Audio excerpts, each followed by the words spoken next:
Hey there. Tonight we're going back. Not to castles and kings, but to the edges of history. The part that doesn't make it into paintings. We're talking about medieval peasants. The ones who didn't ride horses or wear crowns. Who survived plagues, hunger, cold, and 100 small indignities, all without a title to their name. No glory, no legacy.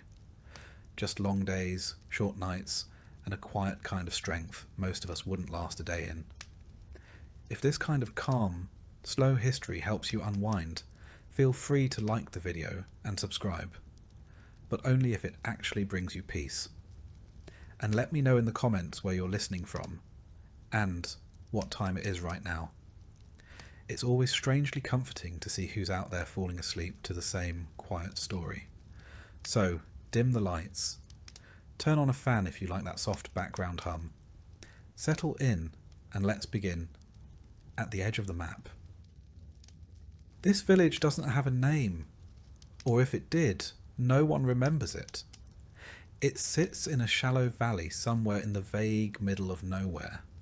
A soft crease in the land, just distant enough to avoid roads, records, or royal attention. You wouldn't find it on a map. If you had a map, which you don't, you've never even seen one. Here, the world ends where the trees begin. The forest is thick and slow-moving, like something ancient that's only barely tolerating your presence. The fields stretch outward in irregular patches of green and brown, worked until exhaustion, then worked some more. Somewhere to the north is a river. You've never seen it, but you've heard it mentioned, in the same tone one might speak of dragons or saints. This is where you were born, and where you'll die. Maybe 60 steps from one to the other. The homes are rough and slumped, as if the wind has pushed against them too many winters in a row. The walls are wattle and daub, that is, mud, straw, and sticks, carefully woven together and patched endlessly with whatever the weather hasn't taken yet. Roofs are thatched, and they sag under their own weight, always leaking in places you can't quite reach. The village smells like wet wool, smoke, and earth. A sour edge of livestock. A trace of damp rot.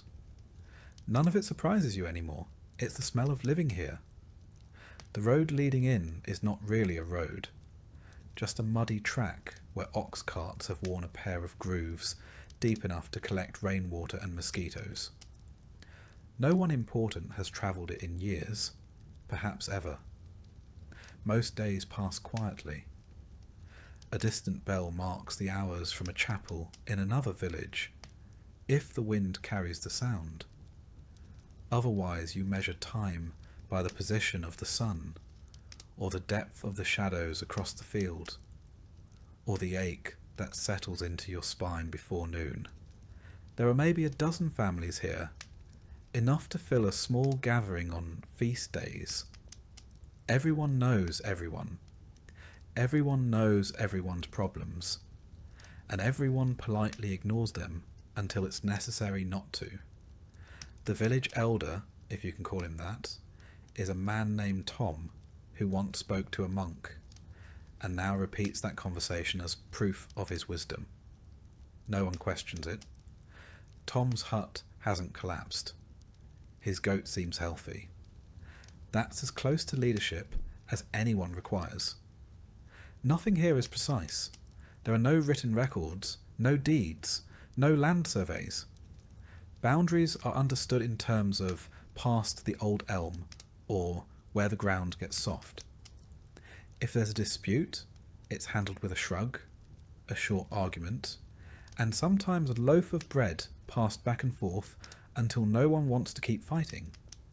There's no school, no tavern, no inn. If a stranger arrives, it's discussed for weeks. Where did they come from? What do they want? Are they cursed? Do they smell of salt? The arrival of someone new is both fascinating and mildly terrifying. And no one leaves. Not really. The idea of travel is less a plan than a rumour. You've heard of towns, of cities, of places where stone buildings stretch 2 or even 3 stories high. But those are stories. Like talking animals or women who turn into birds. You can't miss a world you've never seen. The forest is dense. The hills are long. The roads, if they exist, are known more for bandits and bad luck than any promise of arrival. What would you do, even if you reached one of those distant places? You don't speak any other dialect. You don't carry coin. You don't know the customs. You don't even know how old you are. So you stay. There's safety in the familiar, even if it's hard, even if it's dull, even if the roof leaks and the well runs low and the same stew has been bubbling in the pot for 3 days. There's comfort in routine, in knowing where the firewood is, in knowing who to ask when your fence collapses, in knowing which patch of sky tells you when to bring in the sheep. You wake with the light. You sleep when it fades. You work in between. It isn't much, but it's life. And somehow, in the quiet rhythm of it all, there's a kind of peace. A kind that doesn't ask questions, that doesn't need to understand anything beyond what's visible from the top of the nearest hill. You might hear, once in a while, about a war, or a king dying, or a comet in the sky that scared a village 5 days' walk from here. But the news never seems to reach you directly. Just stories passed through too many mouths to carry weight. They lose their urgency somewhere between the merchant and the shepherd's cousin. Even time feels different here. Seasons don't shift cleanly. They bleed into each other. A damp spring becomes a wet summer. A hard frost turns into the kind of winter that chews through your boots. You don't count years. You count harvests, dry ones, wet ones. The bad one when the rye grew black with rot. The good one where the barley came in thick and heavy, and even old Marjorie smiled for a week. His steward does. He collects grain, asks questions, writes things down.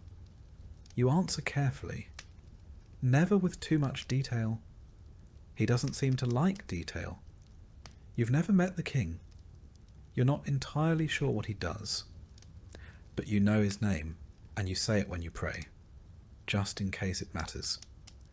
Because here, on the edge of the map, most things don't change, and when they do, it's usually for the worse. Still the hearth glows. The roof mostly holds. The pottage is warm. And tomorrow the same sun will rise over the same hills. And for now, that's enough.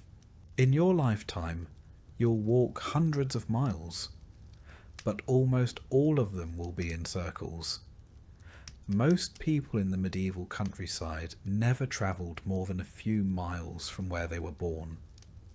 Not because they lacked curiosity, or energy, or boots, though boots were often a luxury, but because the world beyond the next hill didn't really belong to them, and the idea of going to find it, that felt as far-fetched as flying. You grew up learning the names of every patch of land between your home and the edge of the field. You knew the shape of every tree stump on the path to the well. You could tell who had walked the road by the depth of their footprints in the mud. Everything beyond that started to feel theoretical. The next village over might only be 5 miles away, but it may as well have been a foreign country. You'd heard stories about it. Who married who stole a goat, who said the priest snored during Mass. But you hadn't seen it, and you likely wouldn't, because travel was dangerous. Not in the fun, thrilling way. In the quiet, exhausting, possibly fatal kind of way. Roads weren't well-kept paths lined with signs and travellers' inns. They were mostly muddy tracks through forests, fields, and long stretches of very empty, very silent land. No maps, no directions. Just vague advice like, go until you see the leaning pine tree, then left past the stone that looks like a sleeping pig. And on those paths there were things to worry about. First, the forest. Medieval forests weren't parks. They weren't romantic. They were dense, dark, tangled with roots, and filled with noises you couldn't always identify.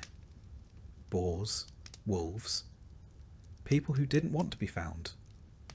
If you weren't born into the woods, they didn't want you in them. Second, bandits. People with nothing to lose and no land to till. Travellers were vulnerable, especially if they looked even vaguely well fed. A man walking with purpose might be assumed to have coin. A woman might be travelling alone because she had something worth stealing. You learned quickly that confidence wasn't armour. Third, getting lost. This wasn't a minor inconvenience. If you wandered off track, there was no one coming to find you. You couldn't follow a river downstream and hope for the fest. You could go days without seeing another soul. Your body could disappear into the bracken like smoke. People wouldn't know you were missing until the next feast day, when someone finally asked about you, and someone else just shrugged. Then there were the practical concerns. If you travelled too far, who would tend your field? Who would feed the animals? What if the Lord Steward came by to collect a tax while you were gone? You couldn't explain absence to a man holding a ledger. Your duties didn't pause just because you were curious about what lay beyond the horizon. And even if you did make it to another village, what then? You weren't expected. You weren't welcomed. Outsiders brought problems, disease, crime, strange ideas. You spoke a slightly different dialect, used different phrases, maybe even held your spoon differently. You could be met with suspicion, or worse. Hospitality wasn't universal. Food was scarce, and beds were already full. The safest place was home. Not because it was particularly safe, but because it was familiar. You knew which part of the roof leaked, which chickens wandered too far, which neighbour might lend you a tool without asking too many questions. Out there, no one owed you anything. Still, people did travel sometimes. Not peasants usually, but merchants, monks, messengers. People with protection, or a purpose, or both. You might see them once or twice a year, coming through with carts full of wool or salted fish, trailing stories behind them like campfire smoke. They spoke of cities where buildings were made of stone, and shops sold spices, and people walked streets that didn't turn to soup every time it rained. It sounded impossible. You listened, but you didn't dream too hard. Because even if it were true, what would you do in a place like that? You couldn't read. You didn't own coin.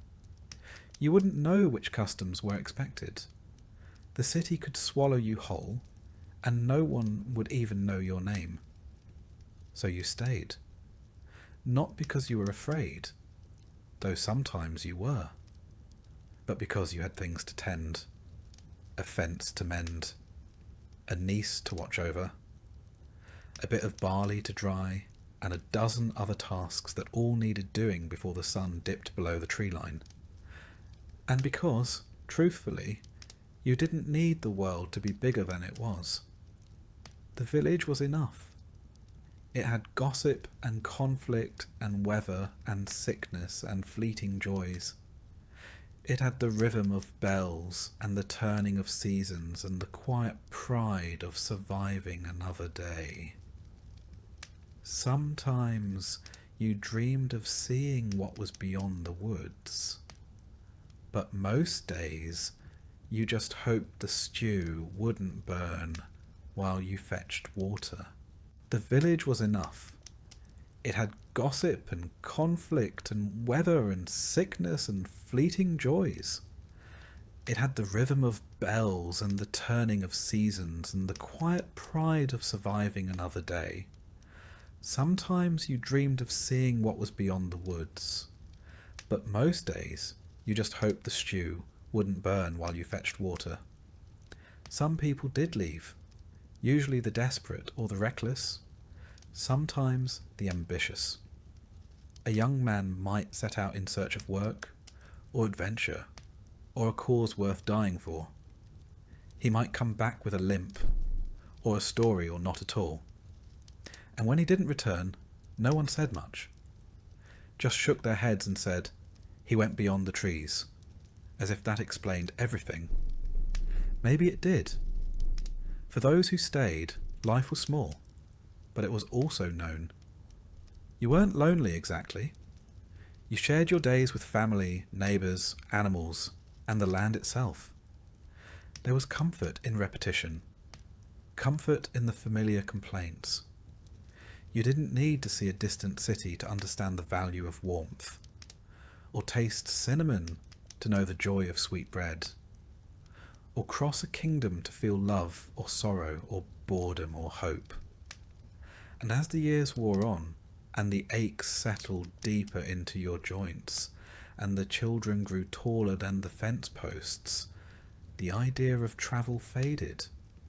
Not with regret, but with understanding. Some people were meant to move. You were meant to stay. There is no blueprint, no architect, no pile of neatly labelled lumber waiting to be assembled. Just mud and wood and whatever else the landscape hasn't already claimed.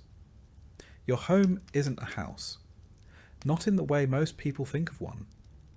It's more like a compromise between shelter and weather, between effort and decay, between what you needed and what the land reluctantly agreed to give you.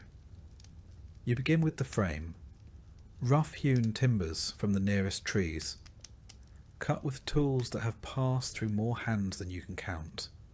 The wood isn't straight. It bends a little, it warps. But you don't mind. Neither are your walls. Once the frame is up, you weave thin branches or flexible sticks between the posts, a process called wattle. It's not elegant. It's not even particularly quick, but it holds together, for the most part, like the rest of your life. Then comes the daub, a mix of mud, straw, manure, and water. You slap it on by hand. You press it between the gaps. You smooth it just enough to keep the wind out and pretend it's deliberate. It dries slowly, cracking in the sun, occasionally falling off in clumps that need to be redone before winter. You get used to the smell. Eventually, you stop noticing it. The roof is thatch, layers of dried straw packed tightly together and tied to the beams. When it's fresh, it's golden, almost pretty. Then the rains come. Then the birds come. Then time comes. The colour fades. The edges fray. Holes appear where you never expected them, and you start placing buckets in places you hoped you'd never have to. You don't shingle it. You don't waterproof it. You just keep patching it until the whole thing threatens to become more patched than roof. At some point, you wonder if it might be easier to live under a cart. The floor is dirt. You tell yourself it's packed firm. And it is, sort of. Years of walking, sweeping, spilling, and stomping have turned it into something almost solid. But when it rains, it softens again. When it freezes, it cracks. When the goats come in for the night, it's anyone's guess what's actually underfoot. You might spread rushes or straw to cover it. It helps, a little. But soon the straw gets damp, gets dirty, gets walked into dust. Then you sweep it out and start over. Or you don't. Eventually, the straw becomes the floor, and you accept it as part of the landscape. Windows, technically. Openings in the wall, anyway. Covered with wooden shutters that swing awkwardly and never quite close flush. Glass is too expensive, too rare, too fragile. So the wind comes in. The cold comes in. The sounds of the animals outside come in. And sometimes the animals themselves. There's a single door, usually hung a little crooked, because the frame shifted during the last frost. It latches with a hook or a wooden peg. Not for security, there's nothing to steal, but to keep the chickens from wandering out and the wind from wandering in. Inside, the layout is best described as shared. One room, maybe two, if someone managed to tack on a lean-to or a loft, but usually just one, where you sleep, eat, cook, mend, talk, argue and hope. Everyone lives here. Parents, children, a cousin or two, a grandparent, maybe a neighbour's child whose parents are sick, or gone, or both. There's a hearth in the centre, built of stone if you're lucky, clay if you're not. The smoke rises through a hole in the roof. More or less, there's no chimney. The air inside is always smoky, always a little warm, a little damp, and always carrying the quiet scent of stew that's been reheated one too many times. Furniture is limited. A table, a bench, maybe a stool, a chest, if someone in your family was unusually good at carving or very lucky in marriage. Beds are wooden frames stuffed with straw or feathers, often shared, usually squeaking. Blankets are wool, heavy, rough, never quite dry. There's storage in the rafters, garlic, onions, herbs, maybe a small ham if the pig was kind that year. You can smell the difference between early winter and late spring just by the air above your head. Sometimes it's comforting. Sometimes it's a reminder of how close you are to running out. Animals are part of the household, literally. The cow might sleep in the same room, off in the corner. Chickens too. A goat. It isn't ideal. It isn't sanitary. But it's warm. You learn to tune out the clucks and the shuffles and the occasional startled bleat in the middle of the night. They're part of the background noise, like wind in the thatch or the slow settling creak of the walls. Nothing is level. The floor dips, the roof slants, the walls bulge slightly like the whole place is breathing in and out with the seasons. You fix what you can, you ignore what you can't. Every spring you swear you'll repair the back wall. Every autumn it's still leaning. It's not a house built to last. It's a house built to get through the next storm. And yet, for all its flaws, and there are many, it's home.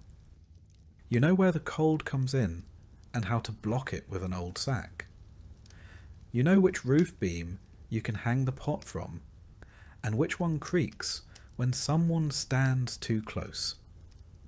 You know how the light falls through the slats in the afternoon, and where the dog curls up to sleep.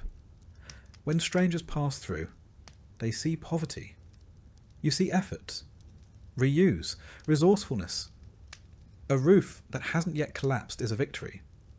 A fire that still burns at dawn is a blessing.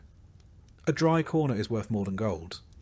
And when you lie down at the end of the day, surrounded by snores and silence and smoke and straw, you feel a strange kind of comfort. Not pride exactly, but presence. This is your space.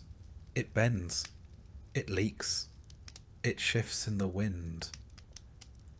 But it's held. And so have you. For the average medieval peasant, food was not an experience.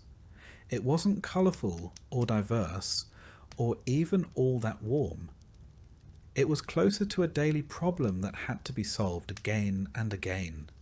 using the same pieces and the same tired hope that something edible might come of it. Your kitchen, if you could call it that, was a corner of your single-room home near the hearth. There was no pantry, no shelves lined with ingredients, no carefully hung herbs in a sunny window. There was just a pot, a fire, and a short list of things you hoped hadn't spoiled. At the centre of nearly every meal was pottage, a kind of eternal stew that lived in the pot and never fully stopped cooking. It was never entirely new and never entirely gone. You added to it during the day. You skimmed it at night. You kept it warm through the seasons and prayed nothing strange grew in it when your back was turned. The ingredients depended on what you had, which usually wasn't much. On a good day, pottage might include cabbage, leeks, barley, and a few legumes. Maybe garlic or onions if the harvest had been kind. If it was winter, you used dried beans or peas. If you were especially lucky, a scrap of salted pork might get tossed in. More often, it was just the bone. Even that was valuable. You could boil a single bone for days, hoping it would remember what meat tasted like. The flavour profile was consistent, earthy, grey, more temperature than taste. You didn't eat pottage for the joy of it. You ate it because it was what you had. A warm meal at the end of the day was more than comfort. It was a small victory. The pot itself never really got clean. It was wiped down, sometimes scraped, but rarely scrubbed. The next batch always absorbed the ghosts of the last one. There was no spice to cover it, no vinegar to brighten it. Just a slow, dependable dullness. A taste like boiled history.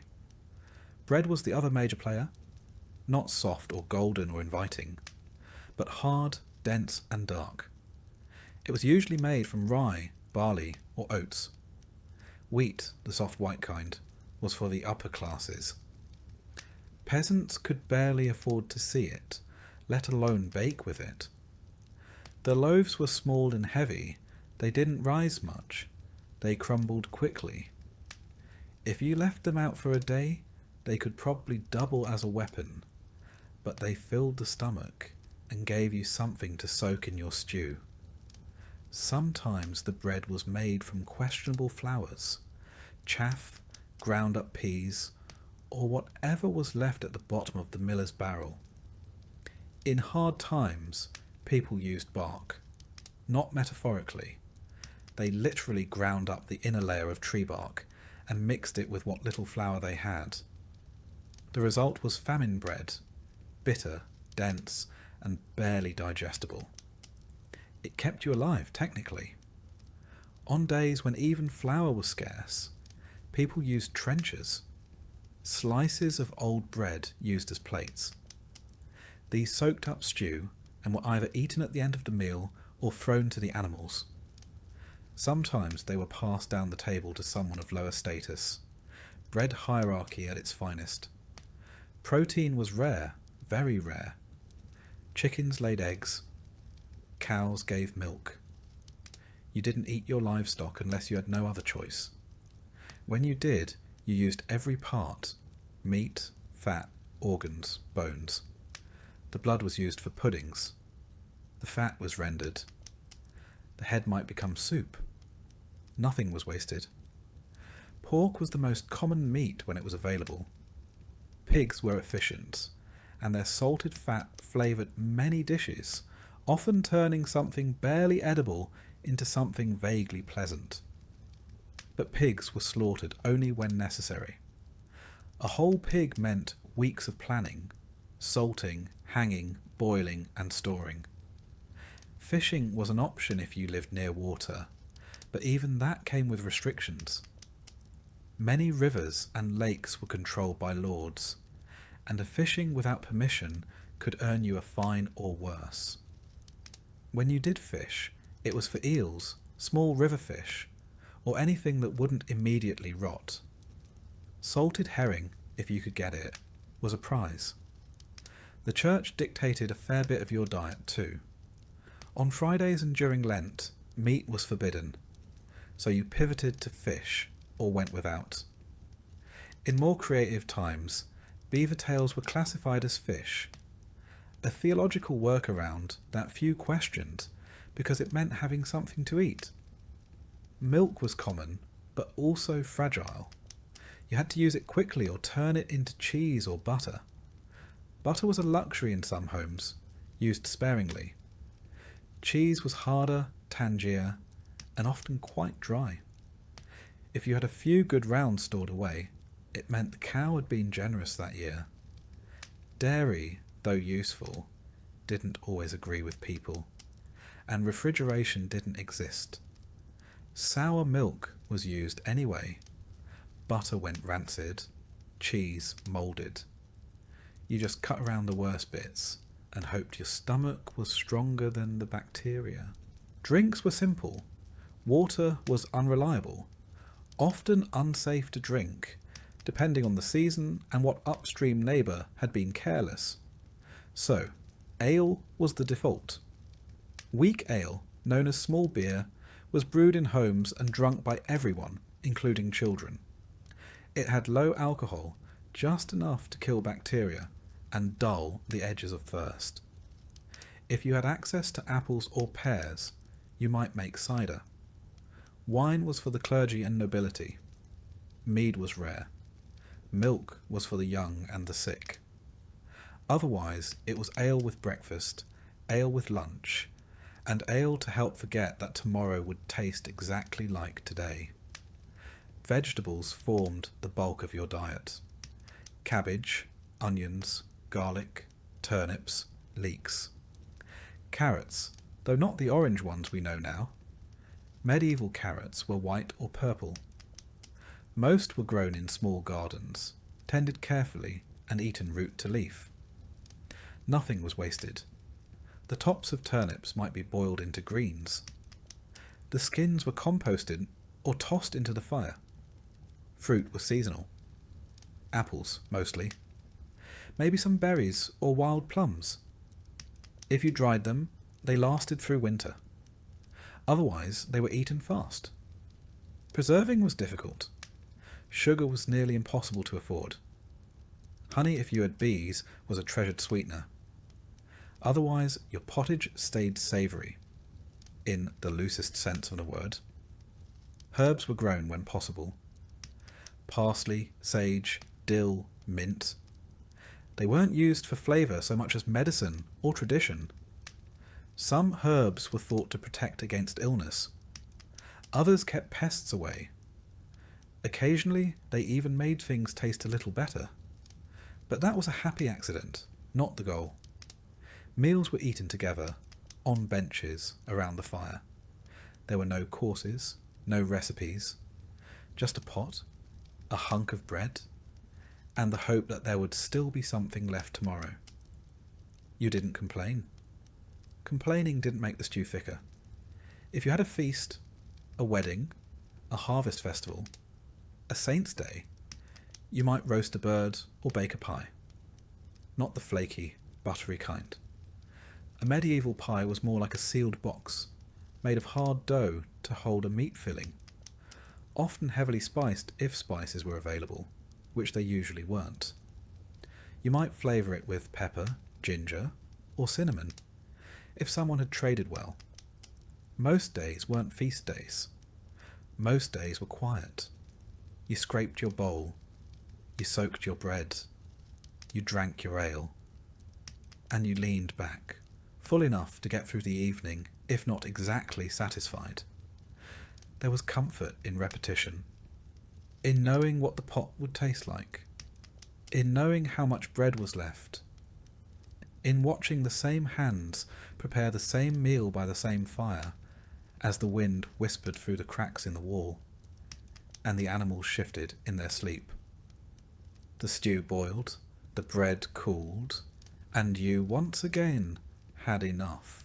If you were a medieval peasant, you didn't own much. You might have a patch of land, a few tools, a couple of animals, a crooked house you built with your own hands. But none of it, technically, was yours. It all belonged to the Lord, not a king, not someone mythical or distant, just your local landholder, the one who lived up the hill in a slightly less crooked house, with slightly better food, and a roof that probably didn't leak. He owned the land, which meant he owned everything on it, including, in a sense, you. You were what was called a villain. That's not an insult. It's a category. You worked the land, but you didn't own it. You were bound to it. You couldn't leave without permission. You couldn't pass it on freely. You owed labour, goods, and deference. You weren't a slave, but you weren't exactly free either. Your relationship with the Lord wasn't built on conversation. It was built on obligation. You didn't talk to him. You talked to the steward, the man who managed his lands, and more importantly, kept track of what everyone owed, and you owed a lot. Let's start with labour. A few days a week, sometimes more during harvest, you were expected to work the Lord's fields instead of your own. This was called corvée labour. You got nothing for it, no payment, no thanks. Just the knowledge that, somewhere in the manor house, someone ate because of what you did. You also owed taxes, and they came in many shapes. A portion of your grain, a share of your wool, a chicken here, some eggs there. If you brewed ale, you owed ale. If you had a pig, you owed bacon. If you managed to catch fish, guess who owned the river? The taxes didn't end with food. If you used the mill, you paid a fee, even though the mill was the only way to grind your grain, even though the Lord owned the mill and set the price. You might be tempted to grind it by hand, but doing so was often illegal, punishable by fine or worse. Because the Lord didn't just want his share, he wanted control. Same with the oven. Many manors had a communal oven, one you paid to use. If you tried baking at home and the steward found out, there could be consequences. You learned to do things the official way, even if it took longer, cost more, and made less sense. And then there were the fees. Want to get married? Pay a fee. Want to inherit your father's plot? There's a fee. Want to move to another village? First, ask permission. Then, you guessed it, pay a fee. Your livestock. Taxed. Your tools. Sometimes taxed. Your ability to breed without permission. Barely untaxed. And what did you get in return? Well, the Lord was supposed to protect you, in theory. If bandits attacked, or if a rival noble invaded, the Lord had men at arms who could fight. If famine struck, he might distribute grain from his stores, though rarely for free. And if you had a legal dispute, say, your neighbour's goat wandered into your garden and refused to leave, the Lord's court might settle it. Again, not for free. This was feudalism, a system of obligations and hierarchy wrapped in the language of loyalty and protection. In practice, it was a system of ownership. The land was everything. Those who owned it ruled. Those who worked it obeyed. The manor itself stood apart from the village, sometimes literally on higher ground. It might be made of stone or timber, larger than any peasant's home, with a roof thatched so thick no wind dared enter. Inside were tapestries, tables, servants, and the Lord, of course, wearing wool lined with fur, eating meals you couldn't imagine, and thinking very little about you. He might not know your name, but he knew your numbers. How much barley you owed this year. How many eggs you'd promised. Whether your son had reached the age where he could be added to the labour rolls. Everything was recorded. Not by you couldn't read, but by the steward, the reeve, the bailiff. Men with wax tablets or bits of parchment who came around with questions you learned to answer carefully. And if you didn't meet your obligations, there were punishments. Fines, usually, more goods taken, days added to your labour. In extreme cases, your tools could be confiscated, or your land reclaimed, or your house, your goats, your dignity, all of it, gone. You didn't resist. Resistance wasn't rebellion. It was foolishness. But here's the strange part. The system worked. Not because it was fair, but because it was stable. It had rules, predictable if harsh. You knew what you owed. You knew what was expected. There was no guessing, no sudden surprises. Just a steady, grinding rhythm of give, give, give.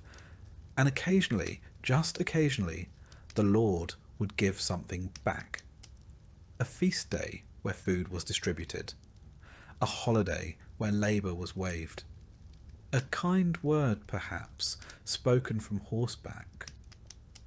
Not enough to balance the scales, but enough to keep things from tipping. The relationship was never friendly, but it was enduring. Your lord might be young or old, kind or cruel, present or distant, but he was always above. You didn't question that. You bowed when he passed. You removed your cap. You used the right words, not because he deserved it, but because you didn't want trouble. And maybe, deep down, because a small part of you still hoped that one day you might be noticed, rewarded, lifted, even just a little. It almost never happened, but that's how the system stayed alive. Not just with fear, but with the faintest suggestion of hope, that if you worked hard enough, obeyed long enough, prayed loud enough, something might change. Meanwhile, the steward kept walking, the reeve kept writing, the mill kept grinding, and you kept digging your hands into the soil, year after year, season after season. There was no retirement, no bonus, no upward mobility, only the quiet knowledge that you had fulfilled your role. You had done what was asked. You had made it through another year under the weight of someone else's title. And as long as the Lord was pleased, you were allowed to go on living. Long before the Black Death swept across Europe and etched itself into history books, medieval peasants were already well acquainted with sickness. Not the kind of illness that came and went with the seasons, though there was plenty of that too, but the slow, constant presence of something always waiting to go wrong. Infection, fever, wasting, swelling, coughing. Disease wasn't an event. It was a feature of life. You didn't need a continent-wide catastrophe to be laid low. All it took was a small cut, a single flea, a bit of water that looked clear but wasn't. And unlike weather or taxes, illness didn't follow rules. It arrived without warning, and it rarely left quietly. There were no hospitals. Not really. If you were lucky, your village had a wise woman, maybe a midwife, someone who knew which herbs to boil and which ones to burn. If you were extremely lucky, there might be a monk nearby, literate, well-meaning, and slightly more effective than random prayer. But for the most part, when you got sick, you stayed home. You lay in bed, you sweated through your shirt, and you hoped. Most people didn't understand what caused disease. The word germ hadn't been invented yet. Microscopes were centuries away. What you had were theories, old ones, confusing ones, and often wrong ones. Some believed in miasma, bad air that carried disease through smell. If a village reeked of rot, manure and smoke, it was assumed to be dangerous, which, in a way, was correct, but not for the reasons people thought. To combat the bad air, People stuffed herbs into their clothes, carried flowers in their sleeves, or walked around with vinegar-soaked rags pressed to their faces. Not pleasant, not helpful, but deeply believed. Others blamed divine punishment. Illness came from sin, from impure thoughts, disobedient acts, or general moral decay. If your child fell ill, it was a test. If your crops failed and then your body failed, it was probably your fault. Or your neighbours, or both. There were local traditions too. Some thought illness came from the evil eye, a glare from someone jealous or angry. Others blamed moon phases, animal spirits, or grumpy saints. One particularly popular explanation was that sickness entered the body through the soles of the feet. The solution? Boil them. And if that didn't work, burn something nearby. Possibly your mattress. The cures were as strange as the causes. If you had a fever, you might be bled. A local man would arrive with a blade, a bowl, and more confidence than training. Sometimes leeches were used, sometimes sharp stones. The idea was to balance your humours: blood, phlegm, yellow bile, and black bile. If they were out of sync, so were you. No one ever saw these humours, of course, but they were blamed for nearly everything. For swelling, there were poultices, smears of mashed herbs, mud, or even bread, wrapped in cloth and tied to the body. Some worked, most didn't. A few made things worse. But the important thing was that something was being done. If your stomach ached, you might chew on charcoal.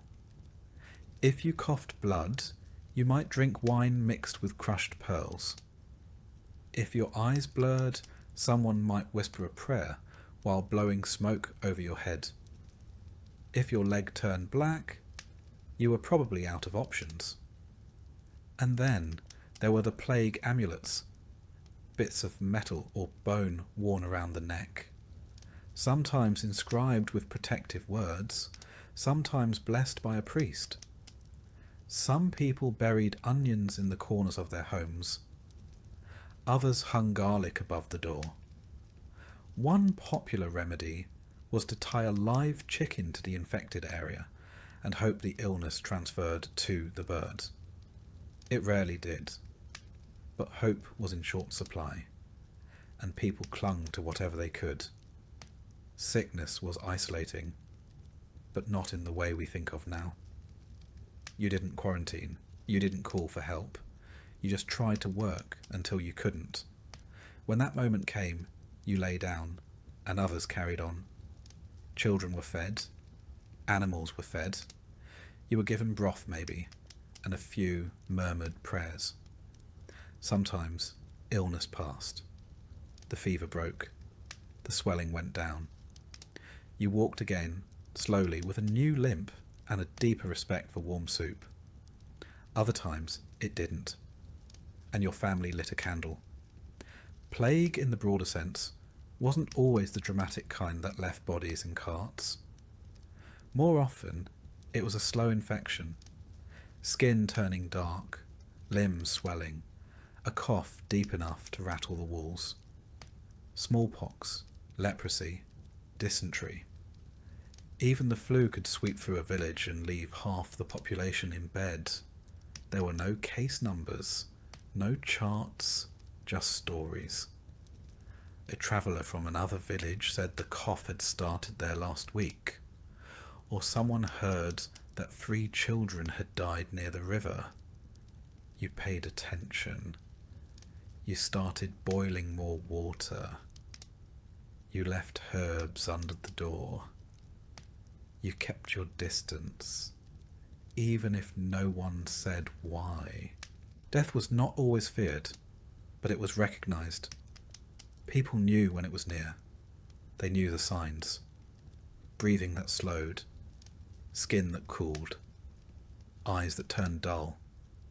There were prayers for the dying, soft ones, whispered by firelight. When the Black Death finally did arrive in the 14th century, It hit with a violence that dwarfed everything before it. But by then, the world was already familiar with sickness. The idea that you could be well in the morning and gone by night was not new. It was just happening more often. The plague came in waves, and each time it returned stronger, stranger. Buboes swelling in the neck and groin. Fever that stole the mind. Blood that darkened and bubbled. People died in days, sometimes in hours. Entire villages vanished. Fields went untilled. Bells rang too often.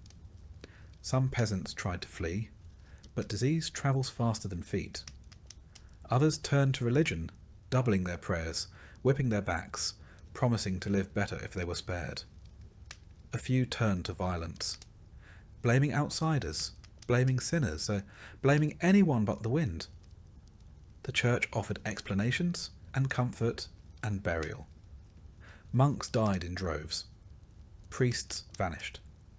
In some places, death became so common that the funerals were skipped. Bodies were buried in mass graves, often without names. And yet, life continued. People learned how to survive around sickness. They accepted it the way they accepted hunger or cold, not joyfully, but with a kind of tired resilience. They cleaned their homes more often. They shared herbs. They whispered new prayers. Some believed that surviving one sickness gave them protection against the next. Others didn't believe at all, but they got up anyway and milked the cow. Children grew up learning which plants to avoid, which ones to chew, and which ones to boil until they stopped smelling like feet. They knew how to wrap a wound, how to wait out a fever, how to tell when someone wasn't going to get better, and when you should stop hoping. And through it all, they didn't stop living. They married, they harvested, they shared meals, such as they were. They sat by the fire and retold stories of the last illness and the time someone's grandfather survived a winter fever with nothing but garlic water and stubbornness. Plague wasn't the end of the world. It was just another part of it. And for those who endured, survival became its own kind of resistance. A quiet, stubborn refusal to go quietly. A belief that tomorrow would come. And if it didn't, someone else would remember your name. Or at least the way you always added rosemary to the broth. Night in the medieval countryside wasn't peaceful. It was silent in the way a cave is silent. Full of creaks, distant sounds, and the kind of quiet that makes you notice how loudly your own body exists. The day ended when the light failed, and everything that wasn't already put away had to be dealt with quickly. Because once darkness fell, the world shrank to the size of your hearth.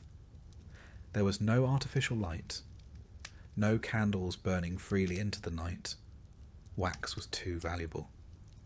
If you had a tallow lamp, it was reserved for emergencies or religious devotions. Most nights, the fire dimmed, the coals glowed softly, and that was all. And so you slept.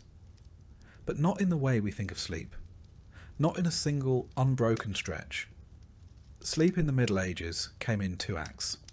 First sleep, then a waking period, and finally a second sleep.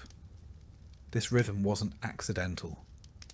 It was how people adapted to the long, lightless hours between dusk and dawn. You would drift into your first sleep not long after nightfall. The fire would be banked, the animals would have quieted, children would be hushed.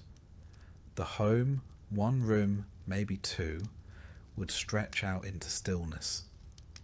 If you had a mattress, it was stuffed with straw or feathers, possibly lumpy, often shared. If you didn't, you slept on woven rushes or directly on the earth, softened only by habit. Everyone slept together. Family, relatives, even servants. All in one shared space. Not out of closeness, but out of necessity.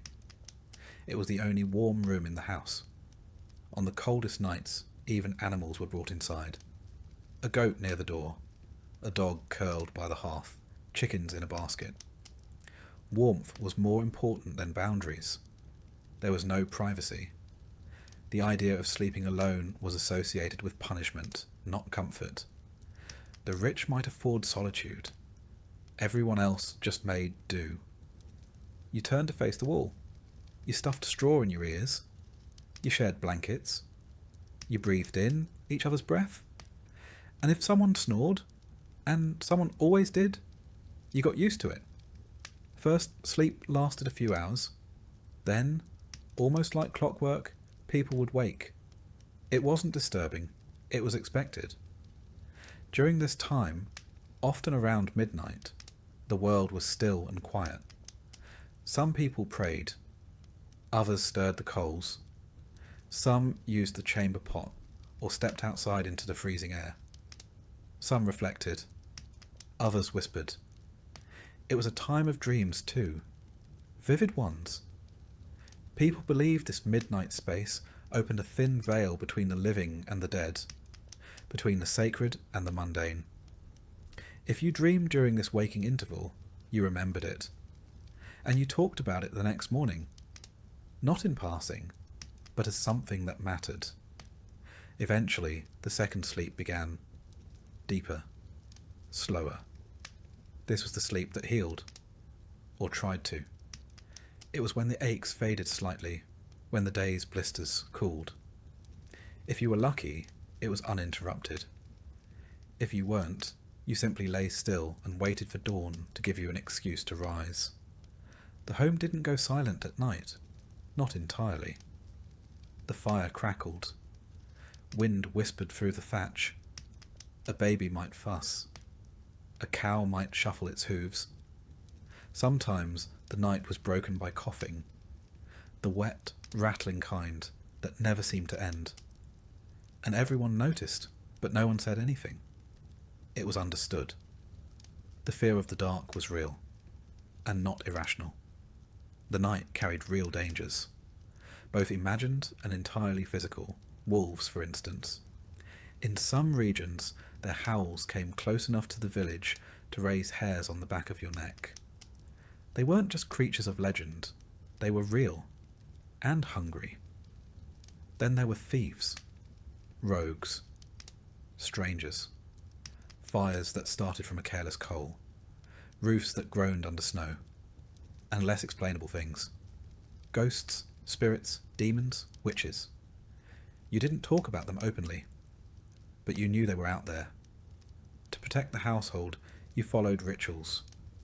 You placed iron by the door, made the sign of the cross above the hearth, whispered protective blessings over the straw mattress, hung herbs, rosemary, sage, rue, above entryways. Sometimes you tied a bit of string around a child's wrist, just in case.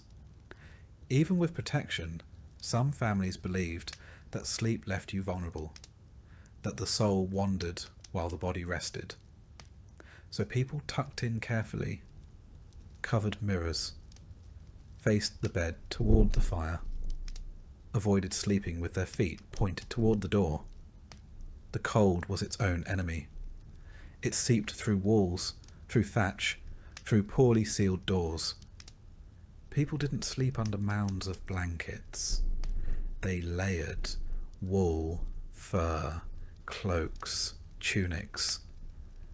The idea of undressing for bed would have seemed absurd. You slept in your clothes, sometimes in your boots. There was a comfort to sleeping next to others, but also discomfort.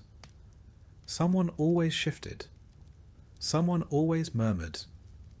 There were elbows, knees, the occasional surprise from the family dog. But this was normal. You didn't expect silence. You expected closeness. And in that closeness, you found a strange kind of security.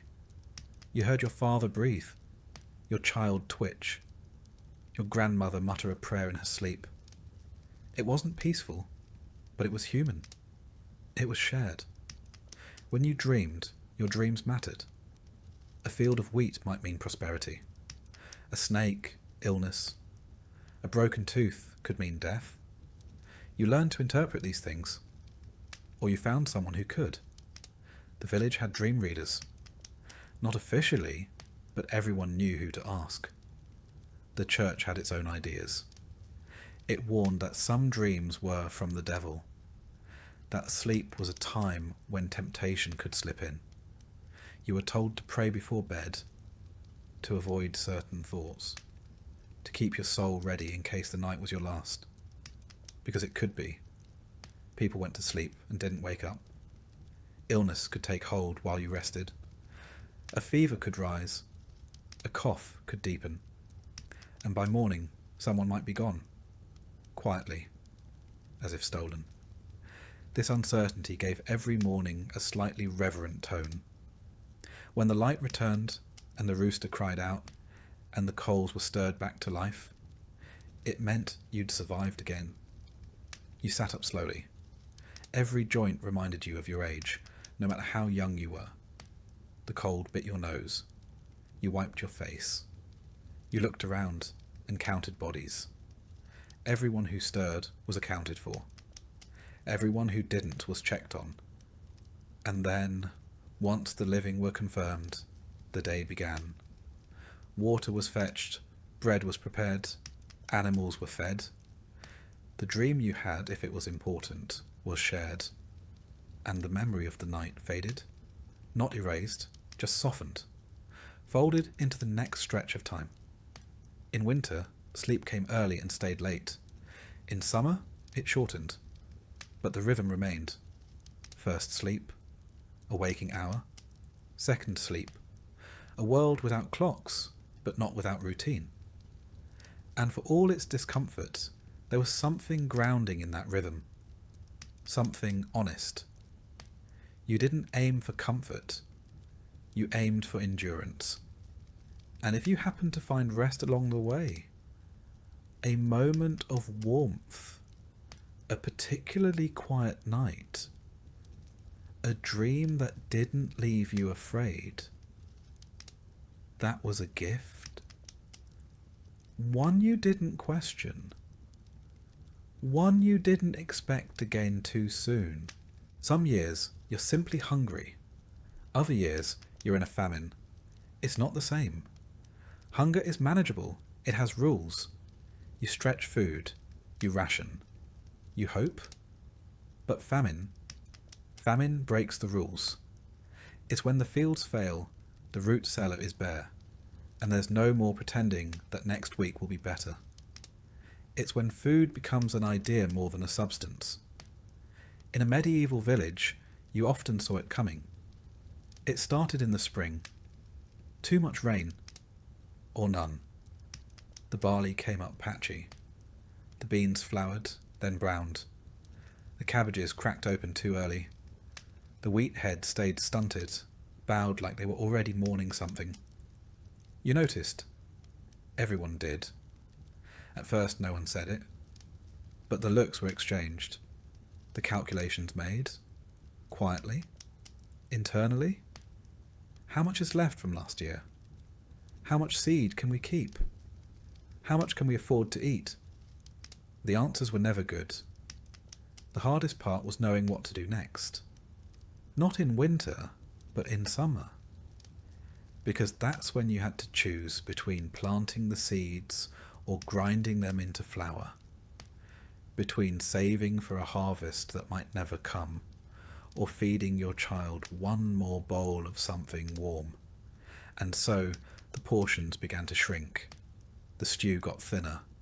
The bread got smaller. The bowls didn't come back empty. They just came back less often. You didn't panic. Not yet. You told yourself this happened once before, or that another village might have extra, or that the manor stores could fill in the gaps. Hope was still on the table, just not much else. By August, it became harder to ignore. By September, it became impossible. You stopped feeding the animals first. Chickens were quiet. The goat's bleating grew hollow. The dog, if you had one, stopped barking and started following you more closely, like it understood it was next. Bread became ritual. One loaf split 5 ways. Everyone chewed slower. No one commented on the crust. Even the smallest crumb was swept up with reverence. The stew was now mostly water. If it had colour, it was from the pot. You boiled weeds. You ground roots. You pulled up things you didn't recognise and hoped they weren't poisonous. Some weren't. You didn't sleep through the night. Not because you were afraid, but because your stomach reminded you, every few hours, that it was still empty. The children asked fewer questions. That's how you knew it was real. They didn't ask when the bread was coming. They didn't ask for honey. They didn't beg for stories. They sat close to the fire and stared. They learned how to wait. And your neighbours? You stopped seeing them outside. The village quieted. No more laughter in the lane. No more arguments about sheep. Just the occasional cough or crack of firewood.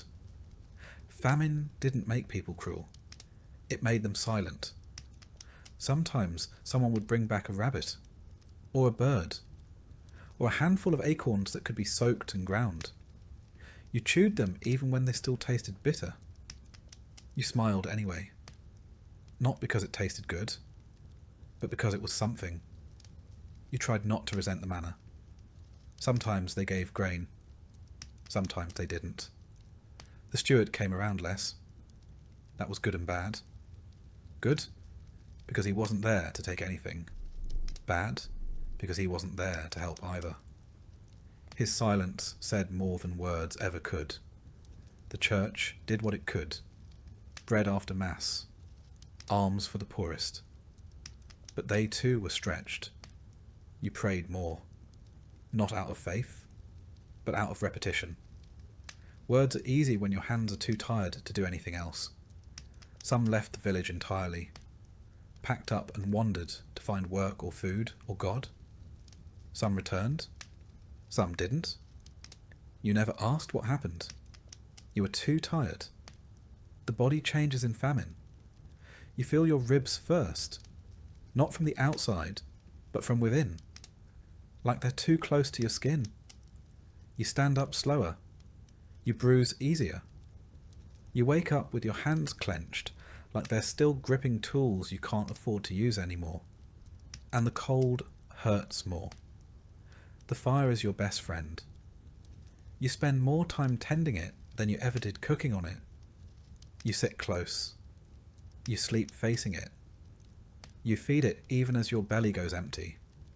Because heat is the one luxury you can still provide. By now you've eaten everything that could be eaten. The roots, the weeds, the dried beans, the stale flour. You've boiled bones 3 times over. You've soaked bark. You've baked famine bread that cracked your tooth. And when the food was gone, you looked to the things that weren't food, but might become food in the right light. Leather, boiled and salted. Not delicious. Not satisfying, but technically chewable. You found a rat once. You didn't scream. You thanked God. Then you hid it. Cooked it alone, told no one. You still feel guilty. But you don't regret it. The dreams become strange. You dream of feasts. Tables full of roast and bread and wine. You wake up chewing your tongue. You dream of boiling things over and over, even though you haven't boiled anything in 3 days. You dream of animals coming back, of green shoots breaking through snow. You dream of your childhood, when hunger was simpler, and some nights you dream of being full. You wake from those crying. The graveyard grew slowly at first, then quickly, then too quickly to keep up. You knew someone had died when the church bell didn't ring. It meant there weren't enough hands to lift the rope. The grave was shallow. The prayer was short. The mourning was silent. Everyone had their own hunger to manage. You wanted to mourn, but you couldn't afford the emotion.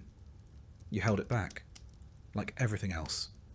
Then, like every famine, it ended. Not suddenly, but steadily. Rain came, and it stayed. The ground softened. Seeds germinated. Plants reached up, weak but real. You had enough energy to hope again. You saved the first harvest for others. Children first. Elders next. You took the smallest bowl. You smiled as you passed it.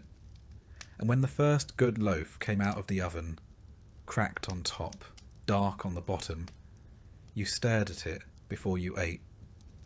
You remembered every day you went without, every trick you used, every lie you told to spare someone else. You ate slowly, and this time it filled you. By the time you could walk, the church had already marked you.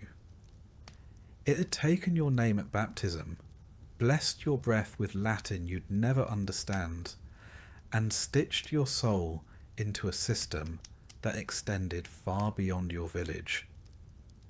You belonged to the church not because you chose to, but because there wasn't another option. In the quiet corners of your life, those dim early mornings before the fire had caught, those wet nights when the wind howled through the shutters, you felt its presence like gravity. It didn't just exist beside your life.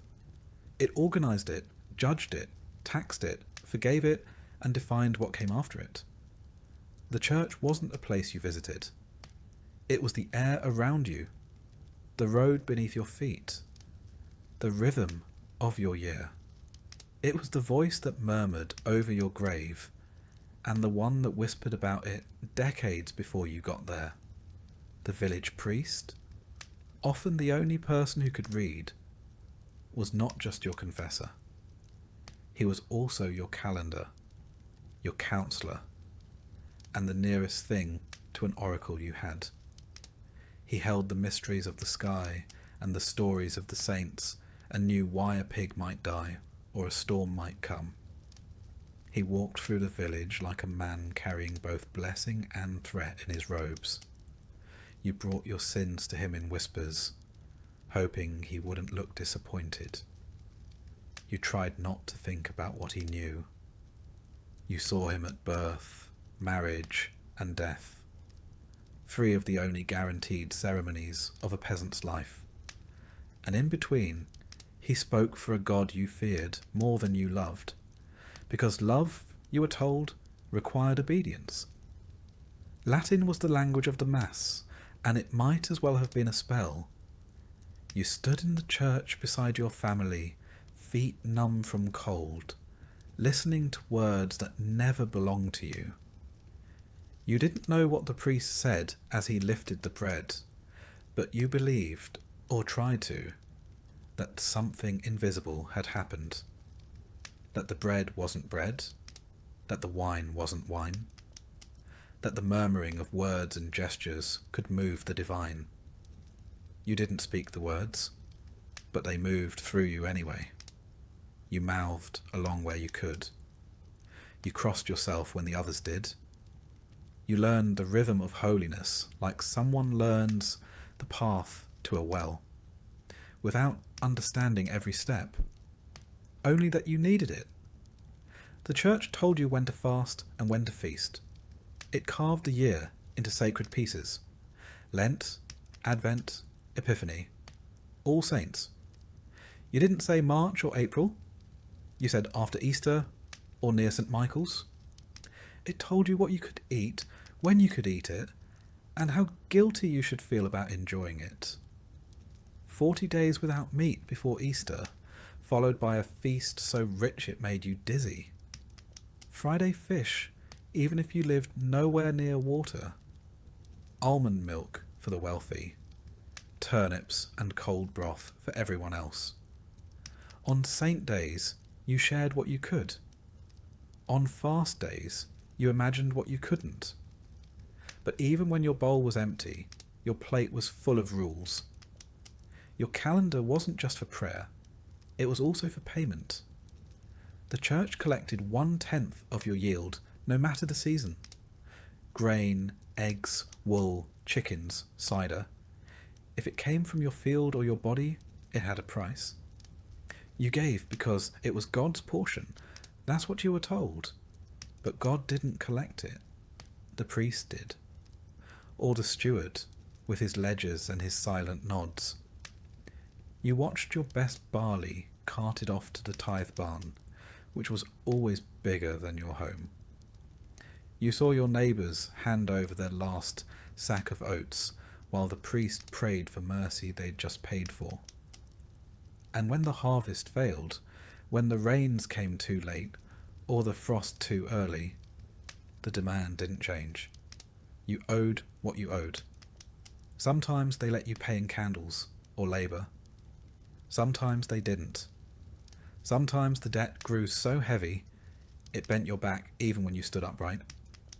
But the church didn't just take. It gave too, though not always in the way you wanted. It gave stories. It gave structure. It gave reasons. When your cow died without cause, the priest told you which saint to pray to. When your child fell ill, he told you it might be a test or a punishment or the devil slipping in through a crack in your belief. He offered blessings and sacraments, told you to light a candle or visit a shrine. Sometimes he gave you a scrap of relic, an old bone, a tooth, a ribbon soaked in some forgotten martyr's blood. You held it like treasure. Sometimes it worked. Sometimes it didn't. But even when it didn't, it was better than nothing. There were saints for everything. Saint Apollonia for teeth, Saint Isidore for ploughing, Saint Sebastian for plague. You didn't know where they were buried or when they lived. You only knew their names and what they could fix. Their stories were half memory, half magic, told in flickering firelight by people who weren't sure where truth ended and legend began. You called on them when you had nothing else. You whispered their names as you stirred the pot or knelt in the field. You made deals with them, promised bread or fasting, or a pilgrimage if only they'd help you this once. Sometimes they did, or seemed to, and that was enough to ask again. Pilgrimage was a holy journey, but also a way to leave. For a few days, you stepped outside the same 5 miles you'd lived your entire life.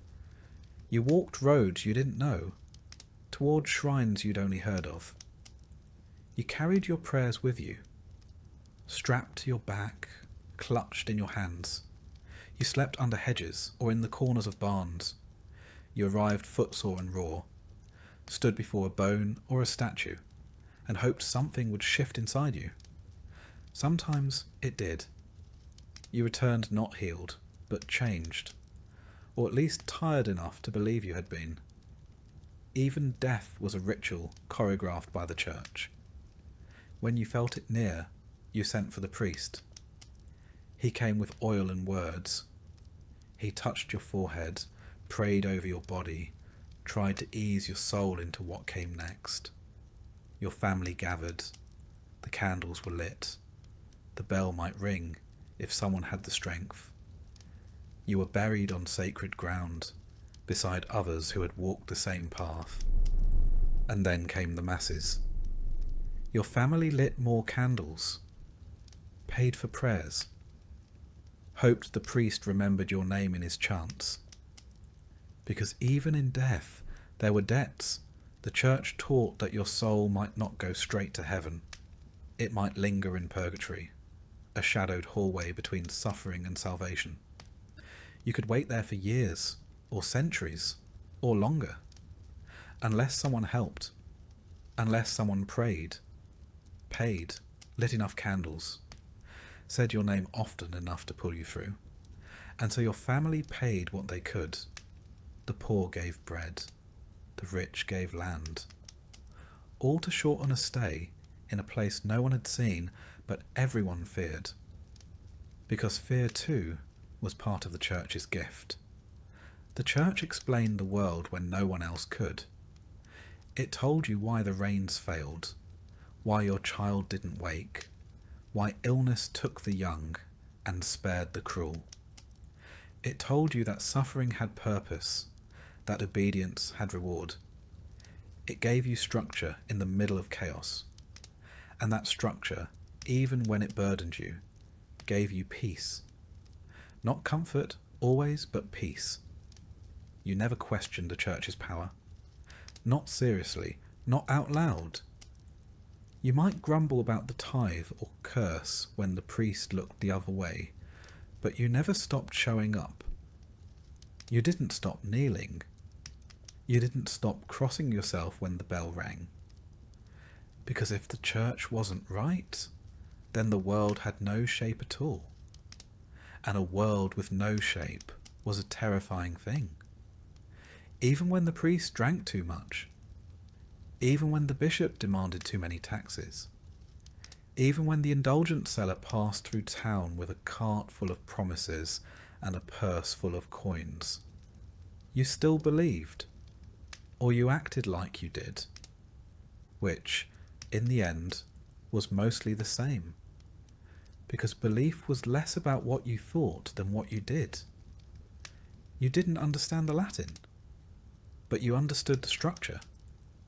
You stayed inside it because it was the only way forward. And when you died, you hoped the bells would ring, and the candles would burn, and your name would be said often enough to matter. You hoped the saints still listened. You hoped your sins had been counted and forgiven in equal measure. You hoped the church, in all its weight and mystery and dust and gold, would carry you the rest of the way. You might think that after everything they endured, after the famines and plagues, after the tithes and taxes and the heavy boot of the manor's authority, peasants would have risen up more often, that the weight of centuries of suffering would have built up until it cracked the walls of their villages, until one cold morning the frost would thaw and something inside them would snap. You might think they would have gathered in fields and marketplaces, tools in hand and fire in their hearts, shouting that they would kneel no longer. But they didn't. Not often, not for long, and never all at once. There were revolts, yes, the Peasants' Revolt in England in 1381, the Jacquerie in France a few decades earlier. Small uprisings scattered across Europe like stones thrown into a still pond. Angry voices in places where the lords had taken too much, pushed too hard, taxed one coin too many. Sometimes the spark caught. A tax collector's house burned. A steward run out of town. A banner lifted. But those fires burned fast and were snuffed out even faster. They ended in executions, in gallows built in village squares, in silence heavier than the one that came before. The world didn't change. The grain still had to be sown. To understand why peasants didn't revolt more, you have to stop thinking of them as naive or cowardly. They weren't. They were survivors. Not of single tragedies, but of unbroken hardship, sustained year after year. They lived in a world of low ceilings, where hope was something rationed like grain. They didn't lack courage, they lacked margin. In a life where every day was spent just trying to keep the roof patched and the soup warm, there was no space left for rebellion. You could plan a revolt, or you could dig potatoes. You couldn't do both. The truth was, the system worked. Not because it was just all kind or efficient, but because it was ancient. It had sunk its roots into the habits of generations. It didn't need to be explained. It simply was. You owed labour. You owed grain. You owed the church its tenth, and the Lord his harvest. You owed a quiet nod when the reeve passed your door. You were born into that owing, and unless you were exceptionally lucky, you died in it too. But by staying within those bounds, you could survive. Barely, yes, but you could. The cost of stepping outside those rules was too high. The manor had soldiers, the church had excommunication. The king had no idea you existed, but he had laws that still bound you like rope. The penalty for defiance wasn't always death. Sometimes it was worse. Banishment, starvation. Your family left to carry the debt you tried to escape. Everyone had heard a story. A father taken. A mother whipped. A cousin who disappeared after refusing to pay. The stories were passed down not to stir rebellion, but to prevent it. Besides, rebellion often didn't feel like an option, because the people you lived beside were not strangers. They were your kin, your neighbours. You shared fields, tools, fences and prayers. Even if you hated the steward, you might still marry his daughter. Even if you resented the tithe, you still brought bread to mass. The village wasn't a place you could leave easily, nor was it one you could tear apart without tearing yourself apart in the process. To revolt against the manor was, in some small way, to revolt against the rhythms of your own life. It's easy, centuries later, to imagine the peasant as a figure of eternal submission, head bowed, hat in hand. But this picture misses the complexity of their world. Submission wasn't servitude, it was negotiation. Most peasants did not simply suffer. They adapted, they bartered, they bent. They found cracks in the walls and made homes in the spaces between the rules. A pig kept off the ledger, an extra sack of rye buried in the earth, a bribe given in eggs rather than coin. These were the rebellions they could afford. They were practical people. Their world was not governed by ideology, but by weather. The question was not what is just, but will this feed us through winter? And justice, if it ever came, was a luxury they didn't trust. Lords changed, priests were replaced, rules shifted, but the wind still blew, the soil still needed turning, and children still cried from hunger. You didn't revolt against that. You endured it. The church played its part too, and perhaps more effectively than the sword. It taught that suffering was holy, that endurance was righteous, that the meek would inherit the earth, though it never said when. You were taught that your trials were not punishment, but purification, that your obedience would be rewarded not in this life, but in the next. And if the promise of heaven wasn't enough, the threat of hell filled in the rest. Fire, torment, gnashing of teeth, all waiting for the proud, the rebellious, the ones who said no. And yet, the peasants were not passive. Their resistance was just quieter. They gossiped about the steward. They sang rude songs about the Lord's habits. They laughed when the priest stumbled on a sermon. They told stories at night of better days and better men.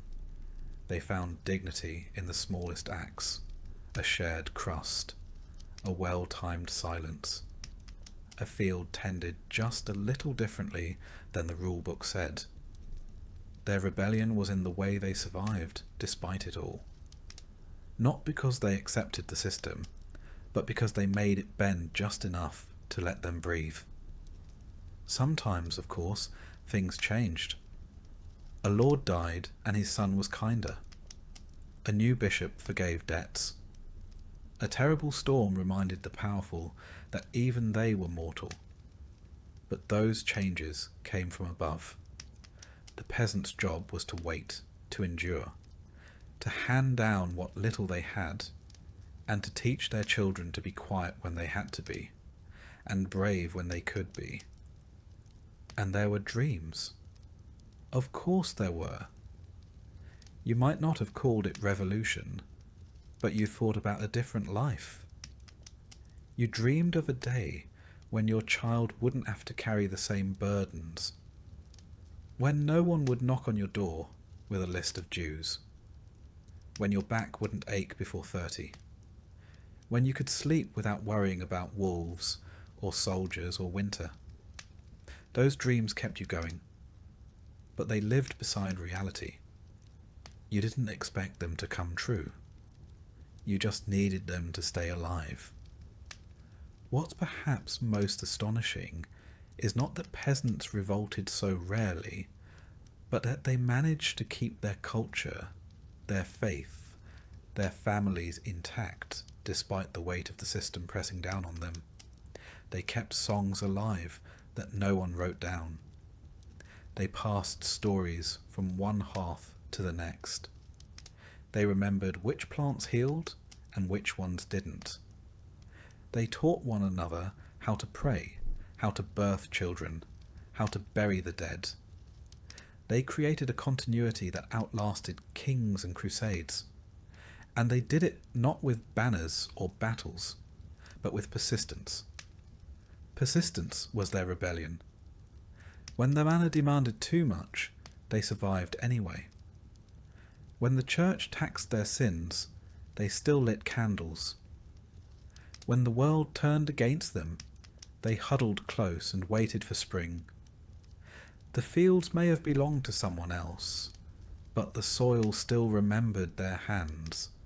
Revolution didn't live in them the way it would in later centuries, in the speeches of radicals or the slogans of crowds. But there was a different kind of strength in the way they endured. To live a life of hardship without letting it harden you completely was its own kind of defiance. To kneel, not because you were weak, but because you knew you could rise again tomorrow. That too was a form of resistance. And so they endured, quietly, without monuments or songs written in their names. They endured in the rhythm of the plough, in the smoke rising from cottages at dusk, in the lullabies sung beside dying fires. They endured in stories whispered to children who would grow up and tell them again. History often forgets them, or folds them into a footnote beneath kings and conquests. But the peasants were the thread that held the tapestry together. Without them, there would have been no harvests, no cathedrals, no armies to march under banners. They built the world even as they were kept from owning it. They may not have overturned their lords, but they outlasted them. And maybe that is revolution enough.